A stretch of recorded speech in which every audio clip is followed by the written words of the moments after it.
In this video, we're going to go over how to put all of the internal components into your smart mirror. So the pieces that you'll need are from previous videos. We have our de-bezeled monitor where we took the plastic back plate off and the associated power cord that came with it. We have our smart mirror frame and the one-way mirror already glued onto this frame. So this is basically two pieces that we glued together. And then over here we have, also from a previous video, we have our Raspberry Pi with the micro SD card already formatted with all the software installed, and it's ready to go. We also have its power supply, and then also an HDMI cord with a micro HDMI converter, so that way we can plug it into our Acer monitor and connect it to our Raspberry Pi.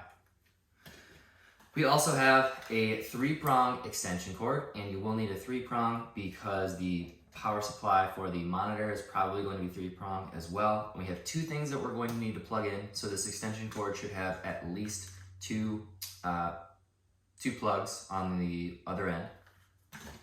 We also have zip ties, some scotch tape, a pair of scissors, and then some dark black construction paper. And the first thing that we're going to do is flip our smart mirror frame upside down so that the glass is facing down. You can see here that I have just a regular tablecloth, so that way I don't end up scratching this mirror up. So you don't want to do it on a hard surface table, just so you don't put any scratches into your nice mirror that you just glued onto this frame. So we're going to flip this over. And then we're going to take our de-bezeled monitor. We're going to lift it up and simply set it on the inside. Now, we're going to make sure that no extra light can get through this smart mirror from the inside by taking our construction paper, and what we're going to do is block out all of the edges on the inside of this frame so that light can't get through. And how we're going to do that is we're going to cut small sheets out of this construction paper and then just tape it inside the frame. And our pieces don't need to be very big, but long enough to actually cover this gap. So with this large piece of paper right now, what I'm going to do is I'm just going to fold it in half. And then I'm going to fold it in half again. And then I'll just cut it down these crease lines, and I'll use that as my sheets of paper. And you're going to probably need about 6 sheets of paper with to cover the entire frame. So you'll have 1, 2, 3, 4, 5, 6. And now that we have our 6 pieces of dark construction paper cut out, we are going to take our scotch tape and tape it to the back of our monitor and the inside of the frame.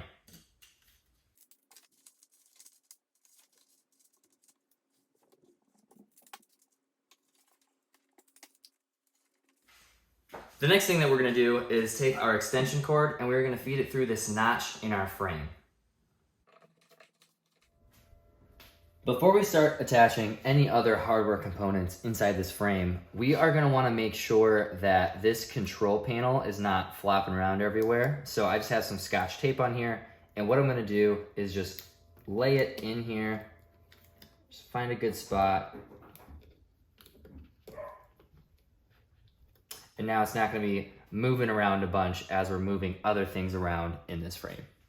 What we're going to work on next is our monitor's power cord. So we're going to want to plug it in here, and then it's going to be plugged into this extension cord over here, but we don't want all this extra cord flopping around everywhere.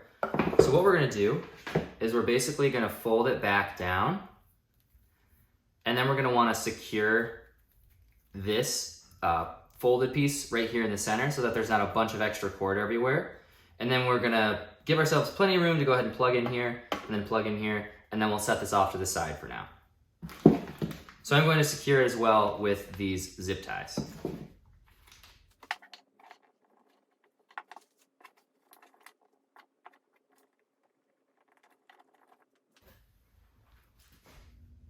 Now we're going to look at the cables for our Raspberry Pi. So how we're likely going to want to have this set up, we're going to have the monitor plug plugged in here, and that'll be taking up a little bit of space in here.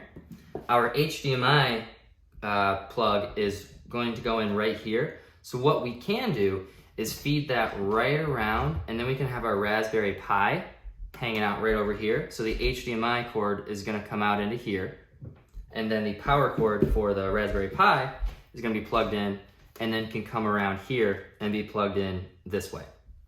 So for us to do that, we're gonna need to leave a little bit of extra room for our HDMI cord so that it can be plugged in here like so. And we know that we're gonna feed it around, and then it will be plugged into the Raspberry Pi over here. So we need to take down around this much space.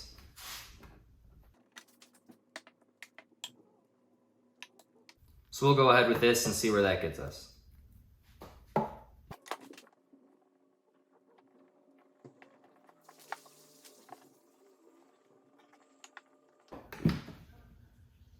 And now that our HDMI cord is all bundled, we can go ahead and bundle this Raspberry Pi power cord. And again, where that's gonna go in is being plugged in right here, and then it's gonna have to come out to about here. So we'll need to wrap up around this much space.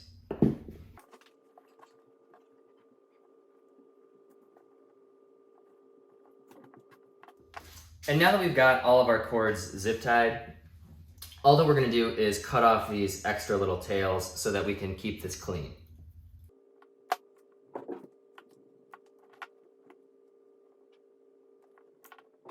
Next, we're ready to actually start putting some cords in this frame. So we're gonna want our Raspberry Pi to be located roughly around here, and now we're gonna start plugging these cords in.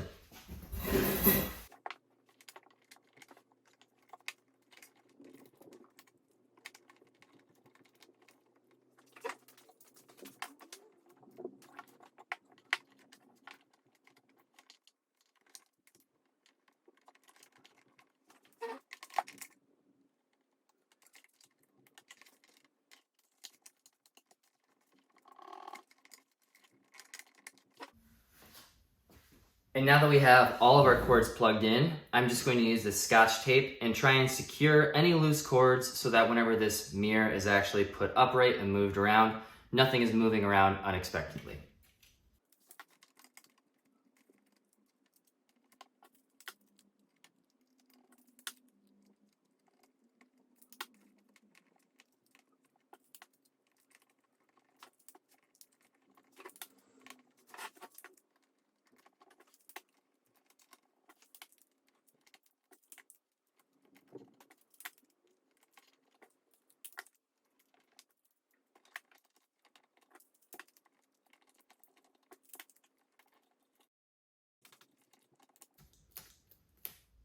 Now that all of our wires are secured, we're gonna go ahead and make sure that this is in a good place as well.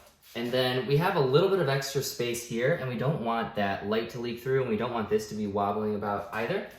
So we're just gonna take some scrap paper, we're gonna fold it up, and we're just gonna push it right into this notch just so that it fills in and nothing moves around.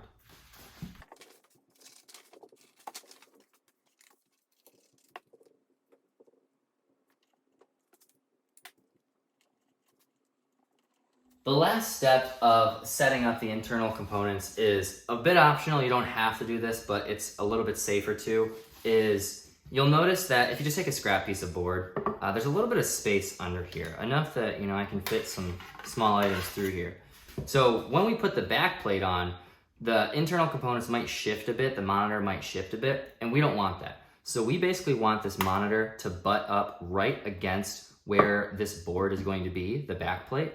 And what we're gonna do is, I just have some old bubble wrap here for some of the package that I got. We're just gonna fold it over a few times, and then we're gonna tape it here, and we're gonna fold it over enough until it's about flush. We don't want it to be too much, but we do want it to be touching, just to discourage this monitor from actually moving around too much.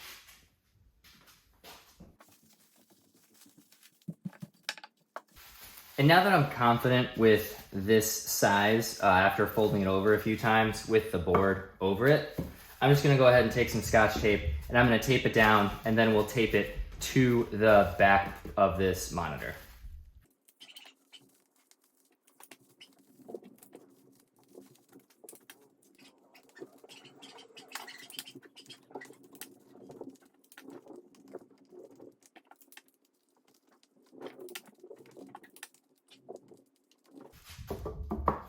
And now that we have all of the internal components secured in place, we are ready for the final step of attaching the backplate.